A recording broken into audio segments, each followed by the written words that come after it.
Hello and welcome to How to Deal with Grief and Trauma. My name is Nathalie Himmelrich.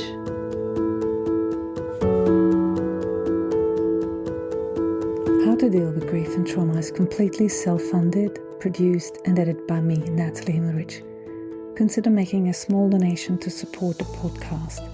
Go to bit.ly/support, capital G, capital T, and podcast. I repeat, bit.ly/supportgt podcast. Thank you so much. And for more information, please visit Nathalie's website, join the podcast Instagram page, and subscribe to the newsletter to receive updates on future episodes. Welcome to today's episode. My name is Nathalie Himmelrich, and I'm your host. As we are slowly moving into June, I wanted to take some time to celebrate. On the 21st of June, 2022, I started this podcast. So it is going to be 4 years that I have been podcasting, and as part of that, I have prepared a mini-series. I think I love mini-series because it gives me sort of a topic, a span to think about it. So I want to welcome you to this very special mini-series. So as the podcast is turning 4 years old, I have been sitting with that number, letting it sink in, because when I launched this show in June 2022, I had no idea where it would take me or how many of you it would reach, how many of you would listen and continue to listen. And also, given the research that most podcasters stop after 3 to 5 episodes, I was just discovering how intense this really was and whether I could sustain it. So to mark this anniversary, I have pulled together the 10 most listened to episodes in the podcast history. And I'm doing something that I have never done before. I'm going to go back into each one, reintroducing the guest to you, summarizing what we talked about, and reflecting on why I think that conversation resonated the way it did. I would love to hear what you think, why it might resonate. So we're going to count down from 10 to 1. Let's start. Number 2, and this one is special for reasons that go beyond the numbers. Because number 2 is episode 1, the very first episode I ever recorded for this podcast. And the fact that it has remained one of the most listened to conversations in 4 years of this show tells me something about the importance, about what this community is looking for. I have known Rachel Tenpenny for many years. In fact, I knew her before this podcast existed. She was one of the people I interviewed for my first book, Grieving Parents, Surviving Loss as a Couple, and I remember clearly the things she said during that conversation. Her perspective on grief and healing was unlike anything I had encountered, not because it was unusual in its theory, but because it was so clearly earned. Rachel speaks from the inside of loss and not from the outside of it. Rachel Tenpenny is a grief expert, emotional well-being specialist, and life after loss coach. Her twin daughters, Aubrey and Ellie, were born on June 24th, 2008, and both died a few days after their birth.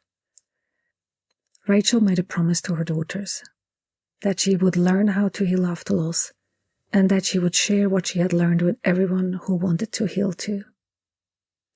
She has spent over 13 years making good on that promise, and has helped hundreds of people build meaningful and purposeful lives after loss. Rachel believes with total conviction that grief is not forever. She teaches a holistic approach to healing, one that addresses the physical and emotional dimensions of grief together, and that is grounded in her own lived experience of moving through the worst loss imaginable and choosing with full knowledge of what it costs to heal. So in episode 1, Rachel shares her story. She walked us through the birth of Aubrey and Ellie, their death, and the grief that followed. She talked about what the early days looked like and what it took to begin to believe that healing was possible when everything in her body and her life was telling her otherwise. One of the things Rachel said in that episode that has stayed with me is that whether healing is possible or not is irrelevant. It has to be possible for me because this is the life that I want and I'm not willing to give up. That is not a statement of denial, it is a statement of radical, unflinching commitment. And I think it is the reason that this episode has reached so many people. We explored what healing actually means in the context of child loss, because healing does not mean forgetting and it does not mean the pain goes away entirely. Rachel is clear on this. Healing means being able to carry your grief without being destroyed by it. It means building a life that honors what you have lost while still being fully present in what remains. And it means making an active, daily decision to choose healing, even when everything in you is pulling towards staying in the pain. We also talked about Rachel's holistic approach, the physical dimensions of grief that is so often ignored, and the way that tending to the body as well as the mind and heart is essential to genuine lasting healing.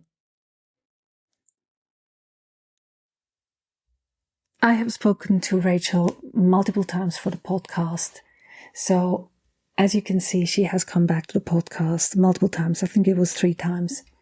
And speaking to Rachel again, similar to some of the other things I said with other guests, is that we just speak the same language. I already remembered that the first time I spoke to her, as I said, for the book Grieving Parents, the things she said stayed with me. She was talking about her relationship and the meaning of grief and relating to someone like was the father of the girls who was also grieving. That was truly like a revelation. And so I will link also the other episode 50 and episode 98, I think it is. And Rachel has changed her name, that's why you might not recognize it, but Rachel Tenpenny is also Rachel Tenpenny Crawford, or now Rachel McGonigle as she got married. I think this episode sits at number 2 for a reason that is both simple and profound. It answers that question that sits underneath almost every other question this podcast has ever explored. Not how do I grieve, but how can I survive this? And Rachel's answer is simple. It's yes. Not a comfortable, reassuring yes. A hard one, honest, costly yes. That she has lived and continues to live every day. For someone in the middle of loss, especially the loss of a child, encountering that kind of certainty in another person who has actually been there is not a small thing. It is for many people the first moment they allow themselves to believe that what they're going through does not have to be the end of their life as they knew it. As I mentioned, Rachel has appeared on this podcast multiple times since episode 1, including episode 50 and episode 88. And each time she brings the same conviction, deepened by more years of experience. But this first conversation is where it all began. Go back and listen to episode 1 in full, in its foundation on which everything this podcast has become was built. Which one was your favorite episode? I would love to hear from you. In the show notes there's a button that says send a text. I'll read every one of your messages. Take care. Until next time. Thanks for listening to How to Deal with Grief and Trauma. If you'd like to be updated on future episodes, please subscribe to my newsletter on NathalieHimmelrich.com. If you need grief support, please contact me for a 30 minutes free discovery session. How to Deal with Grief and Trauma is produced and edited by me, Nathalie Himmelrich. To support this podcast, please rate, review and subscribe to or follow the podcast on Apple, Spotify or wherever you get your podcasts. Thank you. And remember to keep breathing. I promise it will get easier.